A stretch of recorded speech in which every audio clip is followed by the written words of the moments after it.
Let's talk about ghetto fabulousness. We love the slang, the fashion, the hustle, but are we glorifying the pain, the poverty, the prison in the name of authenticity?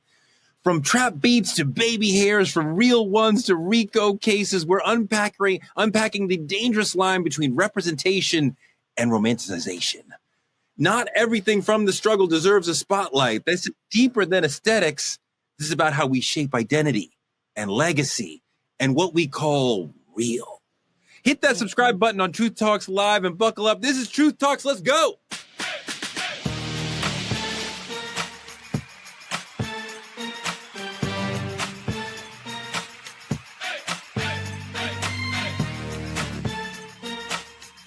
Are y'all ready to roll?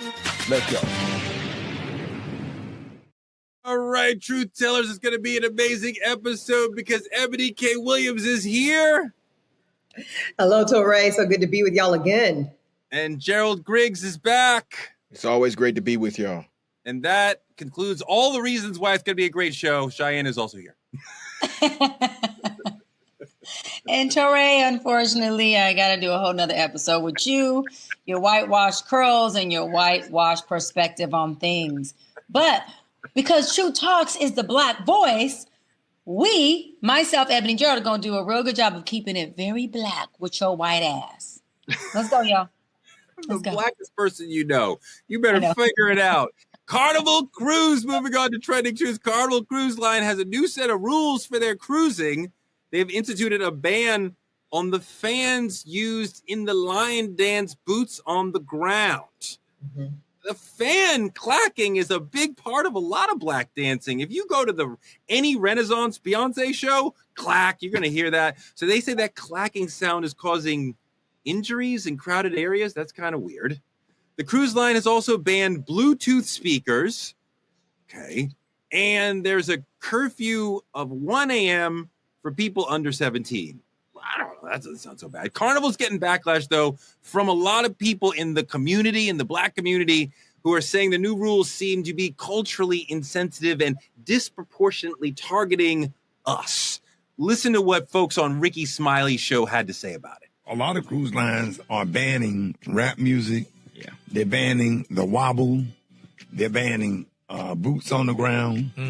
You can't even bring a fan on board now. Mm-hmm. And it is, I don't know why everybody's scared to have a conversation. I mean, it's uncomfortable because it is, I don't think it's a black thing. I think it's a black culture thing. And, you know, we've had this conversation before where we talk about it's certain elements within our culture. We got to be honest about that. Like if you were to go to a Delta Sky Lounge, a lot of people have been to Delta Sky Lounge. Chill. If you drop that price to $29 for a Delta Sky Lounge, within a month, that's going to be a whole different experience in the Delta Sky Lounge. Yes, but a lot of people are getting tired. We have that one clip. Yeah, listen to this. They sick of y'all. And before y'all get on here talking about they racist, they hate black people. No, they hate. That's what they hate. I hate them too. Y'all don't know how to handle yourselves. Y'all get on here, get drunk, get to fighting, being disruptive, disturbing all the other passengers. Like, y'all act like y'all have no home training. Like, everywhere don't have to be a party. Some people pay for this just to simply relax. I'm with all the rules. Ban all the I'm going to say this and I'm going to get the up out of here. So I know I'm finna a lot of off with this one. I pay for my son to go to school so I won't have to deal with you garbage ass. I pay extra taxes to live in the neighborhood because I don't want to deal with you ignorant. I don't want to cut their grass. I don't want to deal with the got broke down cars in their yard. I don't want to deal with the get their trash can out the middle of the street. I pay so I can live that way. Come on. Yes. She said what I've been thinking a long time. You know how you've been thinking that, but you can't say it. No, you. This is a weird one for me, Dr. Bryant. Listen, I love my black people, but I can't outstand niggas sometimes. And that's just the truth. And I lived in Atlanta for a few months filming season 1 of True Talks. And someone said, how did you like it? I said, I actually love the black people in Atlanta, but I didn't have a good experience with the niggas in Atlanta. And there's a big difference. The scamming, the fake parking tickets that were on my car, the the conflict, the aggression that came with a group of niggas versus the Black people who were having effective conversations, who were very respectful, who were trying to show me the city and introduce different places and different environments to me. And they kept saying, maybe you were in the wrong area, Doc. Maybe. Where I lived was a great area, a great neighborhood. But point of what I'm saying is, I think that it can be a cultural sensitive piece to it. But I also think that there are some things that in using the word they're using, that niggas do, that are not always appropriate for certain environments and certain places. I mean, go ahead, Tori. The notion that Black folks don't know how to act, or some Black folks don't know how to act, or really what we're saying is ghetto or working class people are pathological and don't know how to code switch into middle class situations. I reject that entire notion entirely. I think that's a very white supremacist way of looking at the world, that there's Black people and there's niggers. You know what I mean? Like, there's certainly some people who may, like, you know, not know where they are in certain moments. But I mean, I don't walk around the world and encounter Black people who I'm always like embarrassed by. Like, I'm proud of all of us. They are. Describe that, Torre. I like, because you said there's Black people who don't know where they are in certain moments. So what are you calling those Black people? When you say nigger, right, you are no. Wait, hold on. When I say nigga, you mean hold on. When I say nigga, not nigger. Nigga. Well, that's an entirely different thing, because niggas are cool. They are my friends. I refer to people I love as niggas, and I receive that. But that's subjective. I never said niggas were not cool. What Chris Rock is talking about when he's there's Black people and there's niggers. I didn't say niggas were not cool. I said doing nigga shit is not appropriate in certain environments. You're calling it code switching. But I don't know what nigga with an A shit is. What is that? Correct. To you, it's cool. I'm not saying that if I'm in a certain environment, or if I go to the inner city, or if I'm at a day party, or if I'm at a club where they're bottle popping, that there isn't a certain type of nigga shit that goes down that most of us can't enjoy as Black people. What I'm saying is that if I am in a conference, or I'm on a cruise ship like what we're talking about, and I have my Bluetooth there and I'm blasting it at level 30, knowing that there's other people, neighbors next to me, and I don't care if it is sounding through the entire hallway, that is some nigga shit. I'm sorry. That is something that you kind of lost the plot for me, because the word, Ebony, we generally talk about niggers, right? And that we don't like niggers. About that on here. I'm like, I reject that whole notion. Like, I don't see Black people as pathological. I don't judge people from the hood as like lesser than Black people. We're not talking about a hood, Torre. We're talking about a behavior. We're not talking about, let me tell you something. You got rich niggas. You keep trying to go into a social economical space or a hood or a demographic. You have niggas who make millions of dollars. Let me explain something to you. I do very well. I went from the hood to the hills, and I do beyond well. There's still some times where I got some nigga behaviors that I do that I am able to manage and know that behavior is not appropriate for this environment. It's appropriation. Why do we as Black people have such a hard time with calling each other out, or even ourselves out, on things that are just not appropriate in certain environments? I'm sorry. I'm not going to go. Can I jump in here right quick? Go ahead. Yeah, definitely. Because we're having this conversation like this is only centralized to Black culture. Come on. And my issue with what Carnival is doing is labeling things based on culture and not banning things that you might see in other ethnic minorities or even a majority community. And that's the issue that I'm having with this.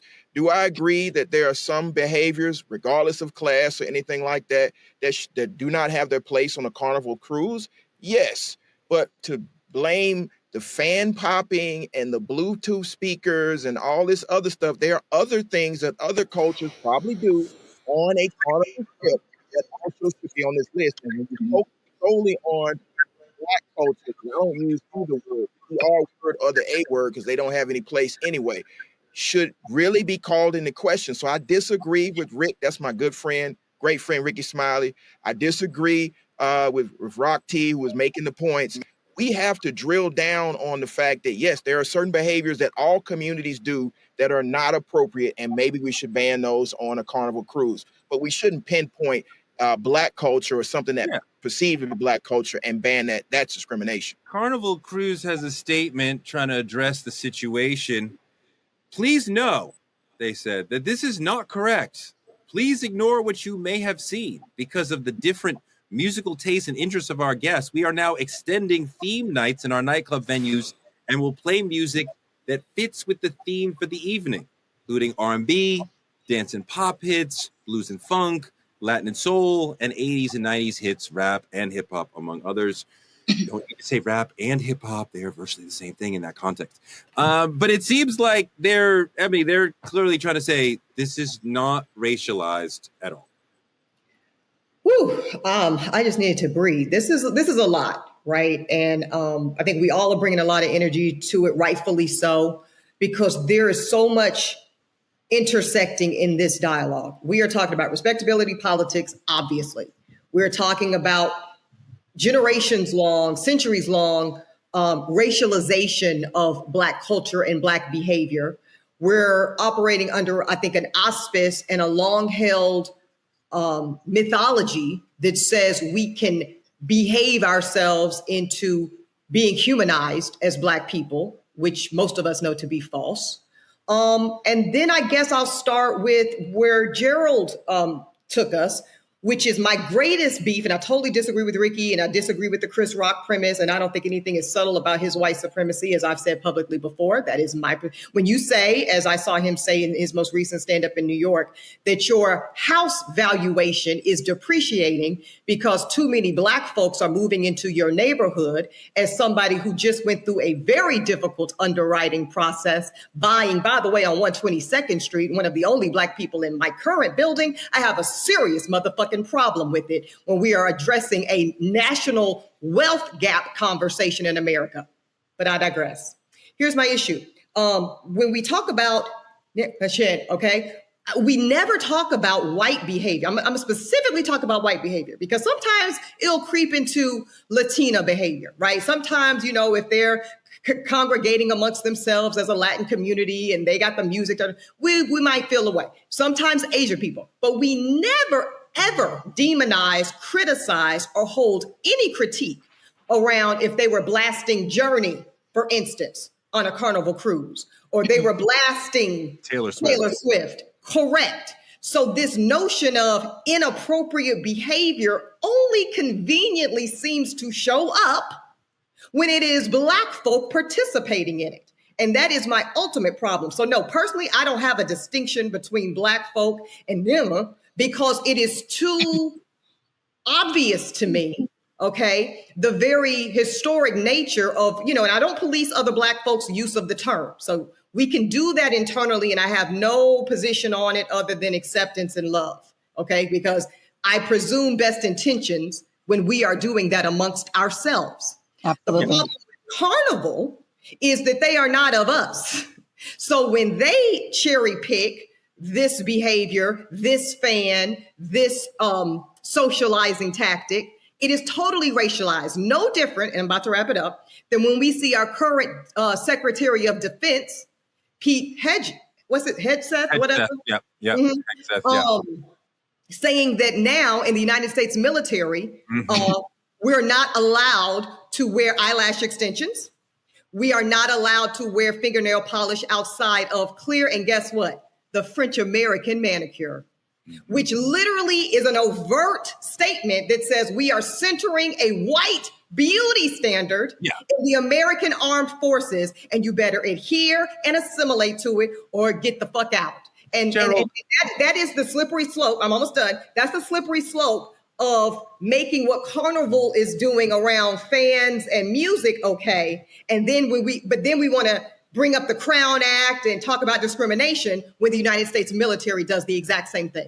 Yeah. And I just want to make this clear really quick, because Black people are not the only ones. Hold on, Torre, because I got to clear this up, because Black people are not the only ones who are niggas. I said that the folks who attacked the Capitol, which was majority whites, was a gang of niggas. So when people use the word nigga and only attach it to Black people, that is a problem.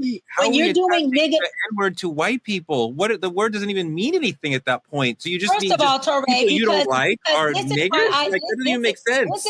This is why I just corrected you when you were saying niggas in the hood or niggas in a certain economic. But it's not niggas. We're talking about niggers. You're not even making the right conversation. We're talking about niggers. I'm talking about niggas. You keep your word. Don't come in my space on my wordplay. I'm on my talking about niggas. That's not the conversation. Listen, Touré, that is not your conversation. This conversation does not revolve around you, Mr. Narcissistic. We are having 4 people who are having a panel dialogue, and my conversation is what Chris Rock was talking about. Niggers. You, Chris Rock, and you may relate to each other. What I'm saying is that niggas means that you are doing something either ignorant or inappropriate. And that term can be blanketed for any race or person. In my opinion, you're not me, you're Touré. We do not have the same perception, thank God. When I say niggas do nigga shit, I'm saying a person is doing something inappropriate. A person is doing something that is not deemed for that environment, or it is causing an impairment, or it's causing a consequence. That is exactly what I'm saying. I am describing a behavior. You're describing race. If your mind doesn't articulate that, that is your problem. But niggas could be of any race. So nigga can be any race. That is the most anti-Black shit I've heard all day. Since the last time I heard Candace Owens say anything. Good. You know why that's you're good? Associating all bad behavior with niggas, no matter what race they're from. Hold on. I'm happy with you. You know what? You just proved my point. That nigga is the most anti-Black thing you said. You know why? Because it should be. The word nigga should not be only associated to a Black person. It should be an anti-Black thing, meaning this is not just us saying niggas do nigga shit and we're allowing society to say, well, whenever we say nigga or nigger, we tie it to Black people. No, as Black people, we create that narrative. We say what words are going to be attached to us and what words we are not going to take ownership of. We have agency over our community and we have to stand on that. So when I say that's some nigga shit and I'm driving down my neighborhood, a lot of times it could be a white person, a Latin person, an Asian person doing something that I deem is just crazy, out of pocket, and inappropriate. So I love Black people too much to do that. Let me jump in here right quick. So my question is, if we're going to do that and take agency of the word, do we still forget the historical context of the word and how others have used that to disproportionately brutalize our community, to denigrate our community? How do we handle that? I love that, Gerald. And you just said the reason why I'm saying we should take agency over it, and I have, but other people should as well, Black folks, is because of what you just said. The fact that it was already created in such a derogatory way. And a lot of rap and hip hop and a lot of creatives have already taken agency over and actually made it a word that between two Black people, sometimes it means what's up, brother, or what's up, sister. Some people don't use it, but in our hip hop world, in our rap songs, they're not calling each other a derogatory term. When they're saying this my nigga, they're saying what? This is my boy, or this is someone who I deem to have a relationship with. So yes, that means that because we remember how deeply rooted and negative and derogatory this word was, we take agency over it and we make it be what we want it to be. We don't just clothe ourselves with a word that they have created. And now we are going to say, yes, we're puppets. We're going to just align with whatever they tell us to do. Absolutely not. You can call me any word you want. I'm the one that decides on what that word means for me. Everybody may not have a strong internal locus like that. I do. And I'm vertical in who I am. Eboni, let me say this 1 second to what Cheyenne just said, Tori, and then I'll definitely will answer your question. I wholeheartedly respect what you just laid out, Cheyenne. In fact, at previous iterations of my evolution on this word, I've held very similar beliefs, you know, that the autonomy, the power, we can dictate it, we can apply it. My personal challenge currently, I'll be 42 in September, is this. I think that the word is entirely too socialized from a global lens at this station, to where the good faith attempt to assign it, reject it, exchange it, negotiate it in all of the brilliant ways in which you just laid out, I don't think they are socially available to us. I really don't. Now, Dr. Cheyenne Bryant can do and will do as you have laid out that you will continue to do.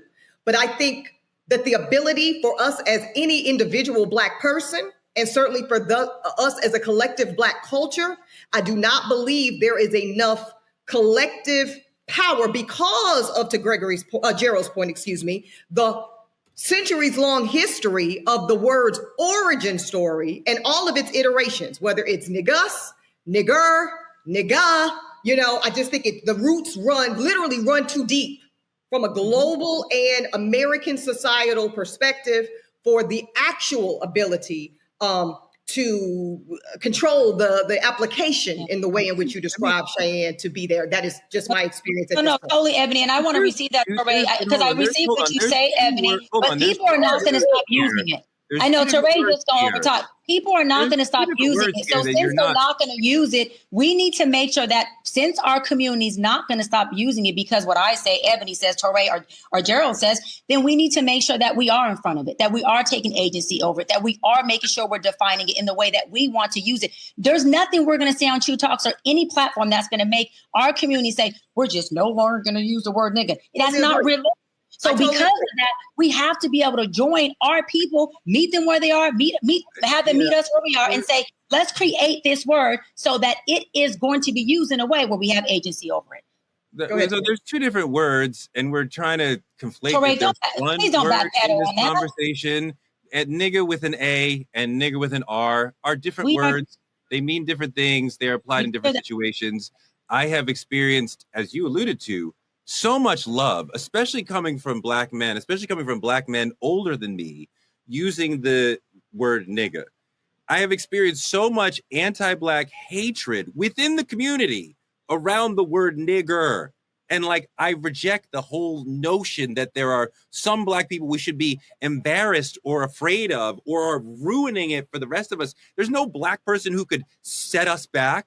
That's the entire notion is ridiculous. Nothing of my conception of Black people is changed by anything that people who you might say are niggers would do. I still love Black people no matter what any individual Black person does. Nobody can take us back. Nobody can embarrass me. So, there's the whole notion of niggers as Black people who embarrass us is completely bizarre to me. And it's incredibly anti-Black.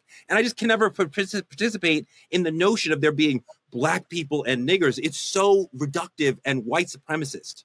But you say nigga all day long. You say nigga on True Talks. You say nigga this, nigga that. But you don't want to play in. You don't want to play in the white supremacy or the white. But systemically, you use the word more freely than anybody on this show. Nigga, you Dimitri. You know how many times you call Dimitri? What's up, nigga? Or nigga, please. You're the main one who uses it. Is there an internal? Do you have an internal struggle or internal struggle between your white supremacists that you are unaware of and the Blackness that you're trying to portray on here? Because you the main nigga that use the word nigga all day long. You the main one. I just don't understand how you have 6 degrees and they're two different words. You the main one. Nigga, you the main nigga, nigga. You the main nigga, nigga. Now what? You the main nigga, nigga. You have a lot of divisive words. Because you have a divisive internal compass that 1 minute you're talking as though I'm this Black scholar. You do understand that they're two different words, right? They're two separate words. We use them differently. You don't understand that. I have been talking about nigga with an A this whole time. You keep going back to your own internal compass of conflating the two things. You keep going there. Bizarre, Gerald. Okay, I'm talking to somebody who cannot intellectually comprehend what I'm saying. We're moving on because the main nigga Teray is doing nigga shit and not taking accountability. Move on, nigga. Move on. I love doing nigga shit. I do that all day long. Gerald. That's my main pocket. That's where I want to be. Gerald, the main one. Does not understand the main nigga who uses nigga got a problem with niggas. And I said niggas just do nigga shit. Move on, Teray. I just want to know, is this... Why do I feel like I'm in a... I'm about to pour myself a fucking drink. Why do I feel like I'm in a rap battle with Biggie and Pop? And y'all hitting each other up. This is wild. I got to pour a drink, Gerald. Ebony, I need a drink. You got your Remy Martin over there? Okay. Remy Martin, but this tea. I could have got this Kettle One, right? I could have got this great, but I didn't think it was going to suit the moment. Oh, you could have got some Hennessy. And Jack and Coke. Where's the Hennessy? No, is this uppity nigga shit? What is this? It might be. It might be. Ace of Spades. It might be. Ace of Spades, girl. Leave it up to Touré. It's a nigga with an A. It's not the nigga with the R. Leave it up to Touré. But I want to say this on a positive note, Touré.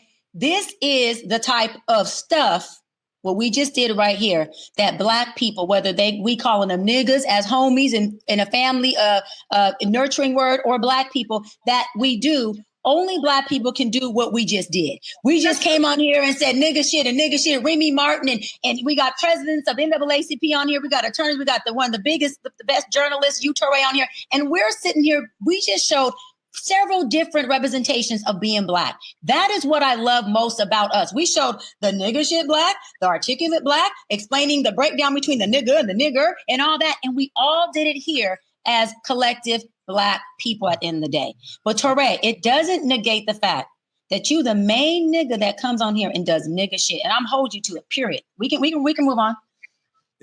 Ebony, you see what I have to deal with? No, we're gonna have to move on because I love and Cheyenne is right.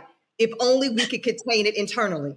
And that's where my personal gripe and my personal, trigger shows up. Is because when it's not internally contained, it's lethal. It's literally lethal. I would like the chat to reflect whether or not people agree. Is nigga and nigger two separate words? Pour me some, sis. Pour me some. Same word as Dr. Bryant thinks. There's an entire freaking linguistic Black history around these words that she does not know anything about. But this is the world I live in, Gerald. Yeah, Touré's a Black scholar, and he's a Black scholar, and the number one word on his word list is nigga. That is so confusing, conflicting. Yes. He has an African degree, but his number one word, Gerald, is nigga. What's up, True Fam? It's your girl, Cheyenne, and yes, season 2 of True Talks is here, and we are turning up even higher. Yo, it's your man, Touré, the newest co-host on the set, and I'm bringing heart, heat, and hard truth every night. And we are keeping it all the way fire. Ain't no filters, ain't no fluff, just straight facts. Y'all know how we do. So stop scrolling and pull up to our YouTube at Truth Talks-Live. Like, subscribe, and smash that bell. And after you do that, join us because we go live weeknights at 8 p.m. Eastern on all the coasts. Wherever you are, from culture to controversy, we say what everyone else is scared to say. We talk truth. Season 2 of Truth Talks. Let's go. Because this time, we ain't asking. We're taking the mic.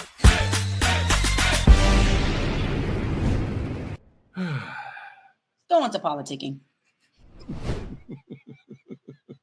Congresswoman Jasmine Crockett is one of my favorite people in the House, and she has not ruled out running in the Texas Democratic Senate primary next year. She has not taken formal steps to that end, but she says she will make a decision depending on how many people reach out. Consider me, my sister, having reached out.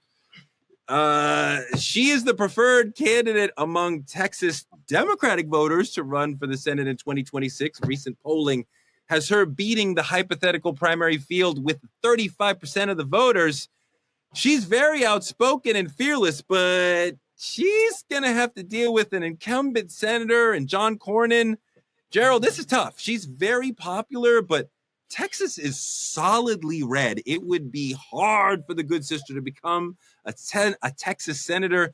They haven't gone for a Democratic senator since 1990. Back when Cheyenne was a little baby shy. It's been a very long time. Yeah, so I love her thought process here, but I just don't think it's time. Now, of course, it would be historic, and I think if there's any person that could do it, it would be our dear sister Jasmine Crockett.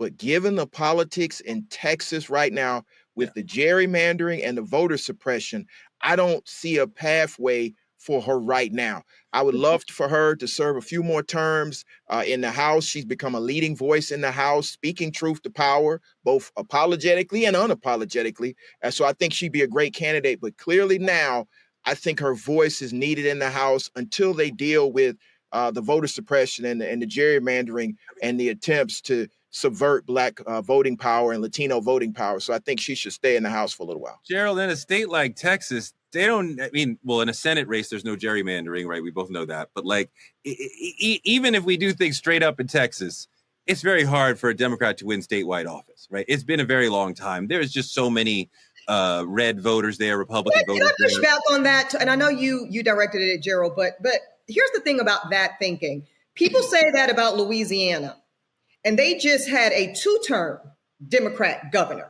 So I think that it's time that we dismiss this notion that any state, and I'm not saying you're saying this, Torre, right? But I just think this is just a moment of reflection, right? That we should have, that we no longer look at any state, not Georgia, who went blue for Biden, that many people said was the impossible, not Louisiana, who had Governor John Edwards for 2 terms. There's just no such thing as a state that is too red to turn. I don't believe in that anymore. Well, okay, that's fine. You mean You mean that's an accurate point? Let me help you out. No, that is a fact-based, accurate assessment of the American political landscape. Great job, sis. No problem. No. Unicorns are real. But it's cool. I love you. I still love you. But hold on, Gerald. Drunk her Remy Martin. Please don't mess with a sister on Remy Martin. Let that sister. Because I might have to go on some nigga shit. No, I'm just playing. I'm just playing. Oh, man. Wow! But Let me in the system. Wow. But to follow up on what Eboni is saying, and I agree with her, my only concern is, being in Georgia, being in the South, and of course, Texas is a part of the South, they pull some tricks in all these elections. And I don't want to see a sister as powerful as Representative Crockett have to endure that until we have fixed the issues of voter suppression. So she has a clear takeoff. Gerald, we both know that voter suppression has not yet actually changed any election, that Republicans have tried to use that to implement voter laws that are problematic for us, that keep us from voting, but they have never actually shown an election where voter suppression made a difference. But where I want to get you to comment on, did you not see the election in Georgia in 24? No, come on. I want to get you to talk about this. I want to get you to talk about 2020. We flipped the state. 2024, it went back purple. So I mean, I'm gonna push back on that. Have you proven that in court with Giuliani and Trump? Have we proven that? We will. It's on the docket. You will. But you have not yet. So we still haven't proven that there was an example of voter suppression making a difference. And I think the good sister has a problem that goes beyond any potential conspiracy theory. She's in a red state. But here's the thing I wanted to get you to talk about, Gerald. She's made a lot of her name by attacking Democratic leaders. And she calls out Leader Jeffries. She calls out senators. And she's been one of these people who's saying the Democratic Party is not doing it right. We are not in a wartime mode. We are too pacifist, and we need to have new leaders and be more aggressive.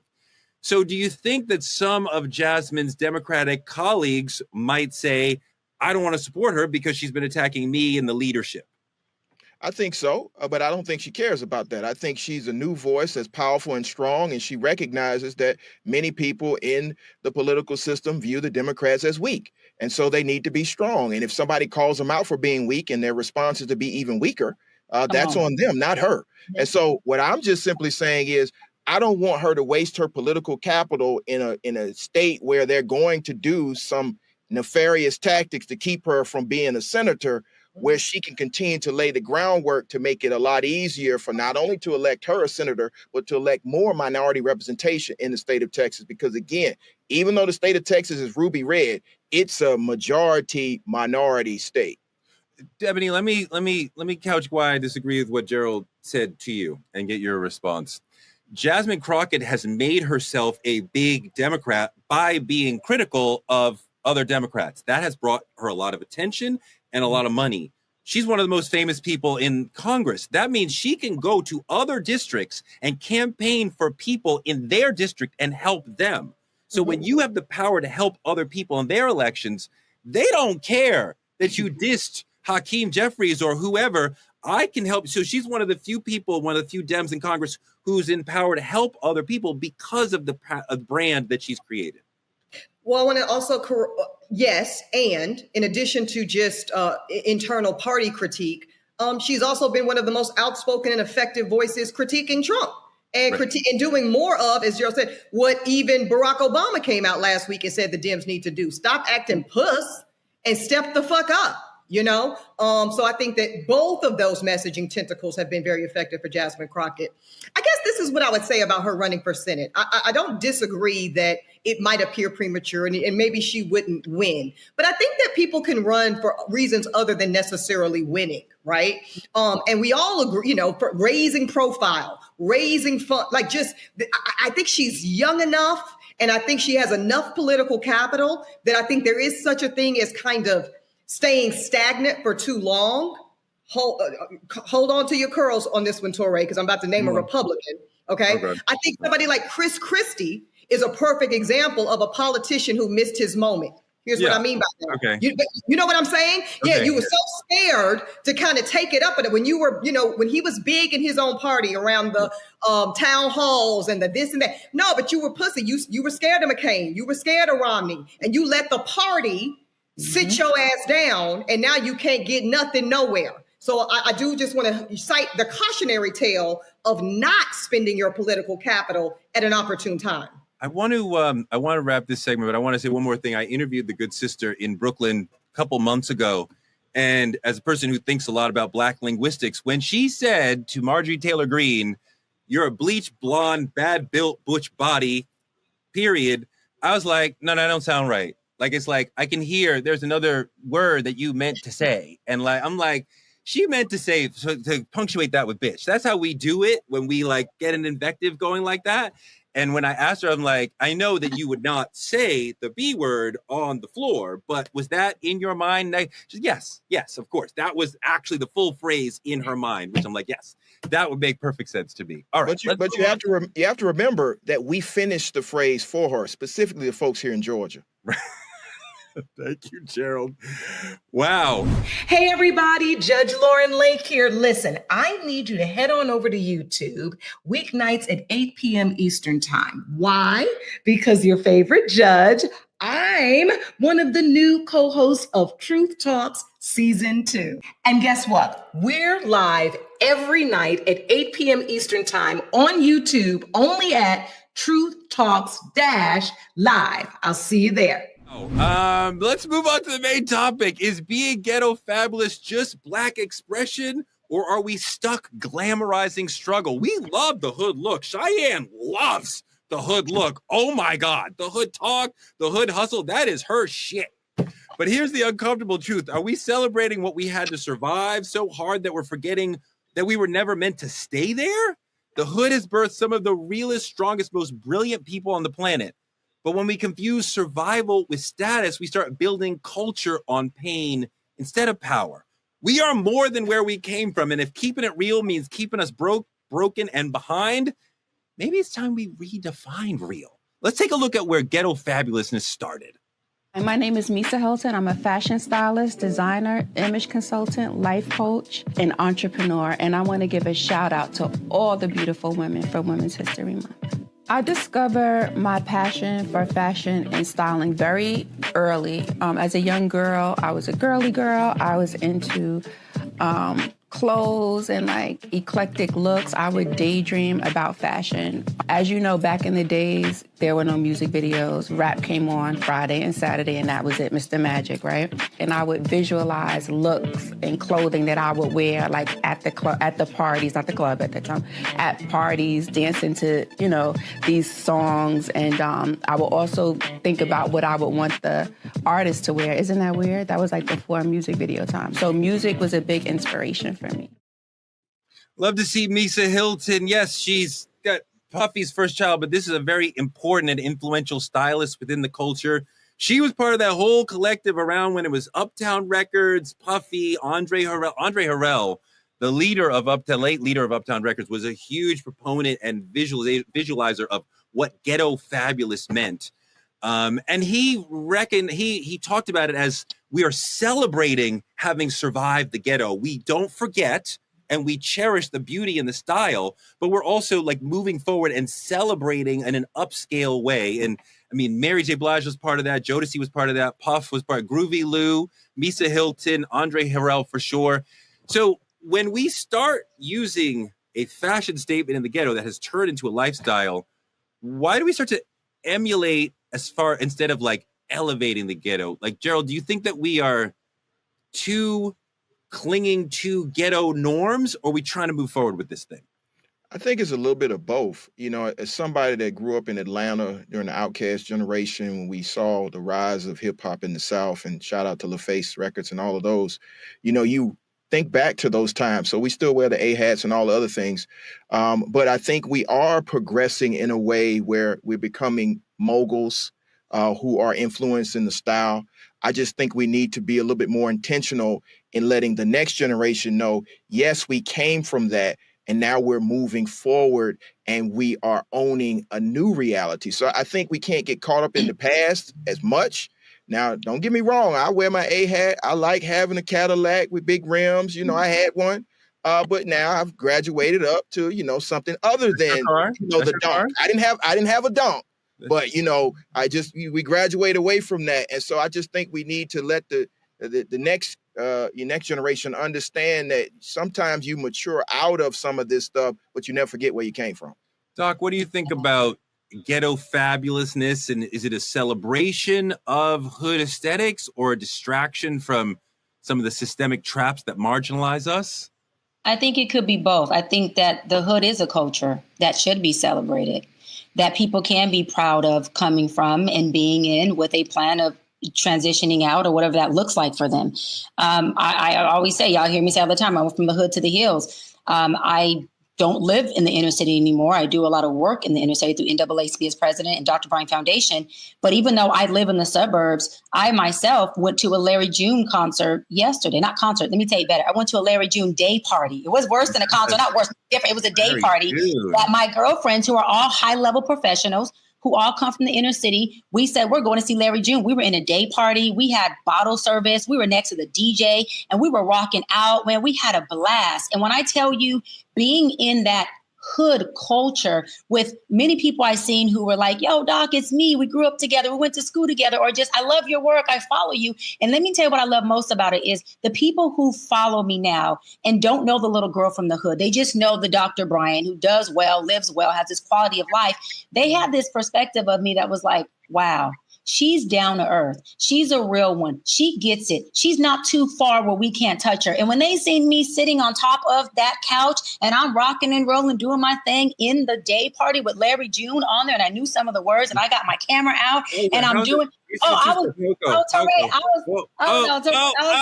two-step. Look at the two-step. You know, and I have my phone and I'm dancing and doing my selfie. What I'm saying is that they're seeing that the doc is a part of their culture, that I'm not just standing on a mountaintop advocating for them, being a voice for them and criticizing as well as providing resolve and tools, but I am a part of your culture. Like Gerald said, I may not go back there and I live there and I'm eating, sleeping and pooping there every day. But that's my culture. I'm a little girl from the hood. The hood breeds amazing, successful people. I'm one of them. I'm going to stand on that hood shit forever. Will I go back in and contribute to disparity? No. But let me say this. When it becomes an issue is when we glorify, right, materialistic things without talking or addressing the poverty. I'm going to wrap on this. When we make it, we put on the pressure for other people to look rich, but we absolutely don't have the riches of financial stuff or the wealth within family. That's when it becomes an issue, when we're not able to say, look, we know where we come from. We are part of the hood culture, but we're also going to identify the marginalization issues that are keeping us as a race of people, our community, despaired. So we got to do a duality of knowing that, hey, the hood is a culture, but also saying, how do we not strip the hood of culture? How do we continue to make it something that we can become better in and better from? And hanging out with one of my favorite rappers, Larry June. I'm not mad at you. Next, we're going to have you listening to the Clips album, because that's what we're all doing in hip hop right now. So please come join us. Let God sort them out. People just walk up to me on the street. What's your favorite song? They don't even say what we're talking about. That's where hip hop is right now. But Eboni, that is not the question. The question really is, are we celebrating ghetto-ness and ghetto culture and ghetto norms within our Black popular culture too much? Not too much. We should be celebrating it. I'm a very big proponent and advocate of holistic Black identity, because when we start self-editing aspects of our history and of our holistic scope of culture, we service white supremacy. Period. So I'm gonna speak on Cheyenne's beautiful sweater. I look at this sweater, and as she, obviously is in the hills these days, that sweater is Dapper Dan all day. That sweater is Harlem all day. That sweater is Ghetto fucking Fabulous, and I love it. Sure. It's very similar to a custom piece I had Dap make for me when I was in my first season as the first Black housewife on Real Housewives of Atlanta. It's hot pink and green. Shout out to the swords. And I'm doing so much when I wear that, right? I'm honoring my sorority, the first Black sorority on an HBCU's campus at Howard University. I'm also shouting out the ghetto fabulousness of it all in DAP and the history of that. And I'm confronting New York, who had the audacity to try to ostracize this man for being the creative Black genius that he is. So I say more and more and more, and all of the Ghetto Fabulous celebration, because and I think those of us, and I'm gonna group all of us in this, we really represent cultural elders to some extent at this point, right? We are to an extent gatekeepers of, what should be encouraged from future generations. And I think it's very important that we don't finger wag in this moment, that we don't try to police in this moment what parts of our culture and history absolutely need to be ushered in, welcomed in with open arms as the young folks take our culture to the next level. Yeah, she's absolutely right that the usage of the logo on the sweater is absolutely what DAP was doing and what Louis Vuitton, Gucci, them were not doing before he showed them. No, they were suing him, Touré. They were fucking taking this Black genius to court. But this is absolutely the aesthetic that he introduced to them, that he showed them would work for their stuff. Gerald, have we been hoodwinked into thinking hood rich is enough? That's real money. Like, it seems like the younger generation sometimes wants to embrace hood culture rather than aspire to something higher, like, say, a Will Smith mansion in Beverly Hills sort of existence. Well, I think we don't do enough to educate the next generation on what Ghetto Fabulous can lead to. And the first thing that comes to mind when I think Ghetto Fabulous, from being able to move from the hood to the suites, is Master P. And so when we having that real conversation, you can remain true to where you come from, but you can elevate the culture to ownership. So we got to make sure we are instilling in them, this is an entrepreneurial spirit that gets it from the mud, but you can't always stay in the mud. You got to elevate the mud till it becomes dirt and red clay. Shout out to the South. But, we just got to make sure people understand we came from this. We appreciate the ingenuity and the intelligence to get out of this, but also to keep who you really are. So I think that's where, as she said, we are now the elders. So I'm Unc now. So Unc is having this conversation about what it means to truly be. And that's why I keep bringing it back to Atlanta, because we're talking a lot about LA. We're talking a lot about New York, but the South has something to say. Okay. And so we got to make sure that we Andre. All right, this conversation. Okay. I appreciate that. Was important, though. You remind me, but when we go back to the 90s, when Ghetto Fabulousness and Uptown Records started, it was a reaction to a naked celebration of ghetto-ness that was happening in other parts of hip-hop. Of gangsterness. Yes, for sure. And Andre and them were like, we're going to give you fabulousness with our ghetto. So we remember and love and cherish our ghetto-ness, but we're here with champagne. We're here like Puff and Andre were like, dress up. Like, let's not wear football jerseys. Let's look nice and put on ties. And so the whole thing was like this elevation of the look and more sophistication in a classic white sense of it. So they were trying to add fabulousness and upscaleness. Let's not say white. Let's not say white, Touré. Let's say dandyism, right? Because really, it's a version of dandyism. I think that they were trying to fit into white society. I think they were trying to say, presumptive. I want to be at the Hamptons. Why? Because Martha Stewart and Steven Spielberg are there. I want to be at Mr. Chow. Why? Because the white executives have a conversation with them. They might have wanted to be in Sag Harbor, where there's a history of Black success and elite. I don't know. To just say it was all about aspiring to whiteness feels wrong. But go ahead. I understand that. I mean, knowing those folks and seeing that time, I think it was. I don't think the move to the Hamptons related to the Inkwell. It related to white people out there, we want our space out there. So we're going to get a, mansion and like have our space out there. Other cultures have appropriated and embraced the hood culture and enjoyed ghetto fabulousness as a fad. Mary J. Blige is one of the people who was one of the icons who helped us understand this, who Misa dressed, who Puffy helped styled, who really was able to represent the ghetto fabulous aesthetic. Let's look at this video with Mary J. Blige talking about it. I was ghetto fabulous and I still am.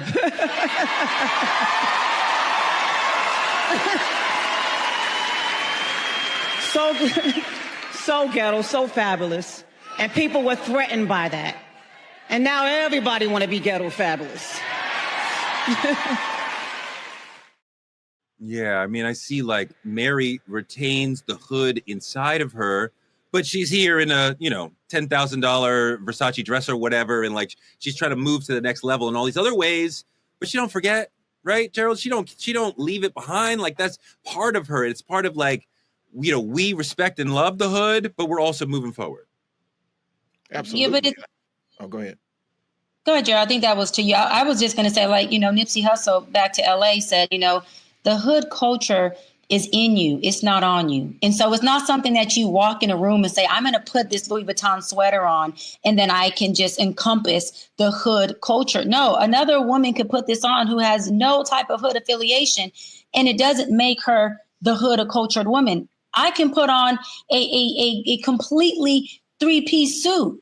And the little girl, Cheyenne from the hood, is in me. And she comes in every room that I step in. And I don't leave her hanging on purpose because she represents every little girl who's still in the hood, every adolescent or woman who's still in the hood who's saying, you know what?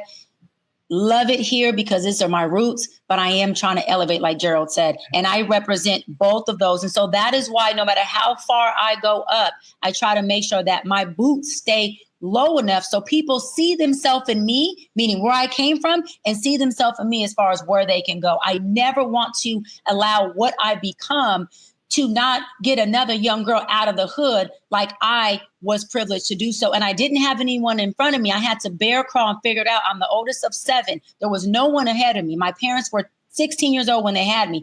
I want to make sure another little girl, little boy has an easier way out because of looking at a Dr. Bryant. Eboni, and so that's important for me. Eboni, there is an important value in breaking the cycle of hood culture, right? And trying to move us forward a little bit. And sometimes people are like, perhaps there's some accountability the Black community should have for, prioritizing hood culture over college culture. You remember, I'll never forget Chris Rock's joke of, oh, you have a master's? Well, you my master? Which is like, reject your education. I don't care what you have to say. What do you think about that? Isn't this the same episode where I poignantly named the white supremacy that so obviously comes out of Chris Rock's mouth? I think so. Anyway, I guess I think that there is not really a distinction between hood culture and college culture. Because as Cheyenne just said, as somebody who was on the street corner selling books of food stamps for cash, free lunch kid, whatever. I don't know that people would necessarily look at me and be like, oh, Eboni K. Williams is a hood kid. But I mean, by standard definitions, I am, now that might be shocking to some. And again, making Cheyenne's point, you don't have to wear it. You don't have to speak in a vernacular that necessarily establishes it. It's your origin story. It's the blood that flows through my veins. It's my DNA. It's the chromosomal makeup of my existence. And Liberty is it's a part of her progeny, right? So although she'll grow up, in the hill, literally Morningside Heights, footsteps away from Columbia University, the Ivy League of it all, the progeny, the legacy of the hood of the poverty line of Black America is right there. So to me, it's like we tell this story together. It's an arc. And it's when we start bifurcating and the college over here and the sorority here and the this over there is some bullshit. I can't let this show end and not acknowledge who Andre Harrell acknowledged as one of the godfathers of ghetto fabulousness, which is Michael Joseph Jackson, son of Gary, Indiana, who first gave the champagne music in Off the Wall. In rock. Yes, sir. Yes, this is what Andre said. I'm not making this up. Andre said Michael showed us how to put on the white suit and move on, but still put on the Crip bandana and still always tether it back to, you know, the authenticity of the history of the Black American experience. So I think it just all goes together. And I want to say, you know, I think it was Sway. I was on Sway in the morning, and he said, Doc, every time someone asks you about being a product of your street father or a product of the hood, you speak about it with so much pride. Hold on. My story of being a little girl from the inner city is not a story of victimhood. You damn right I'm proud to be. It was an absolutely privilege to grow up in the hood, to grow up in the city, to grow up on the block, to grow up as a product of a father who was a street guy, who had street money. That experience isn't an experience that people get. It's an experience that they watch on BMF, that they watch on other shows on the Shy, that they read in the book. People are not privileged to get that adversity. They're not privileged to get that experience and be well-rounded and walk in rooms and say, that is exactly why I'm vertical and who I am. Because the shit y'all talking about, the things you saying about me, your feelings towards me, if you think that is going to touch what I've experienced growing up, y'all couldn't break me if you had a whole damn bulldozer from growing up in the inner city. Like the Bible says, it was good for me that I was afflicted, because those afflictions have allowed me to stand in rooms and be vertical and not waver and not shift and be on my square, 10 toes down, and know exactly who the hell I am. But when you got people who don't grow up in that type of adversity, they are searching for the identity. They are figuring out, can I hang in this? Am I flexible enough? Do I have backbone? That ain't a question that you got to ask me. That's not a question you're going to have to ask my babies. And that ain't a question that I see my father, my mother, or my grandparents have to ask themselves, because we grew up in wealth called family, and we were damn sure in the hood. And I would never want to erase my history of growing up in the hood. It is the reason why I can even, I'm gonna wrap on this. The reason why I can so much enjoy and be so grateful the wealth and being in the hills and my mansion and my multi-million-dollar success is because the hood is why I can so much be grateful for this and not take advantage of it and use it as a weapon towards people, but understand how much of it is as a tool. Because there's people in the hood right now who we cannot make feel bad about still being there, who want out, who are just trying to figure out, what does that look like? What is the pathway? Who do I call? What's the resource? And for those people, I want you to understand because I'm a manifestor with you, when you do make it to wherever you want to make it, listen, because of your adversity, because of your hood, you are going to be able to be in gratitude much more than anyone who's always had it their entire life. Gerald, Black culture sells. This is part of what we're talking about with Ghetto Fabulous, and it's a way of articulating a vision, an aesthetic, and then selling that to the people. We're often appropriated all the time. How do we turn the cultural pride that we're talking about that manifests as Ghetto Fabulousness into real, actual power rather than having it flipped into Black exploitation?